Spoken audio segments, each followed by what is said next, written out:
తన ఆత్మకు నాయన ఇదిగో లాజరుకి ఇచ్చిన అబ్రహాము రూమును అనుకున్న నెమ్మది దయచేయమని, రెండవ రాకల్లో నీతో ఉండే భాగ్యాన్ని దయచేయమని, విడిచిపెట్టిన కుటుంబాన్ని అందరికీ ఆదరణ దయచేయమని, సమాధి కార్యక్రమం అంతట్లో మీరు తోడుకుని మహిమకరంగా జరిగించమని యేసు నామములో ప్రార్థన చేసి అడిగి పొందుకొని నామ తండ్రి. బాప్తిసం తీసుకుంది, మరి ప్రభులో నిద్రించింది, నిజముగా గొప్ప ధన్యురాలని లేఖనాలు సెలవిస్తున్నాయి. ప్రార్థన చేసుకుందాం.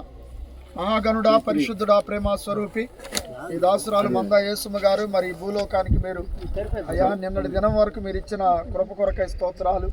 రాత్రికాల సమయంలో నీ అందు నిద్రించి ఉండగా ప్రభా, లేఖనాల ప్రకారంగా శరీరం అనగా మన్నైనది మరలా భూమికి చేరును, ఆత్మ దాన్ని దయచేసిన దేవుని యొద్దకు చేరునని ఈ లేఖనాల ప్రకారంగా ఈ సమాధి కార్యక్రమం అంతట్లో మీరు తోడుగుండండి. ప్రత్యేకంగా కుమారులు, కుమార్తెలు, అల్లుళ్ళు, కోడళ్ళు, మనవలు, మనవరాలు, రక్త సంబంధికులను ఓదార్చమని, నీ రాకల్లో నాయన నీతో పాటు నీ కృపను అనుగ్రహించి ఈ కార్యక్రమం అంతట్లో మీరు తోడుగా నడిపించమని యేసు నామములో ప్రార్థన చేసి అడిగి పొందుకొని ఉన్నాం తండ్రి.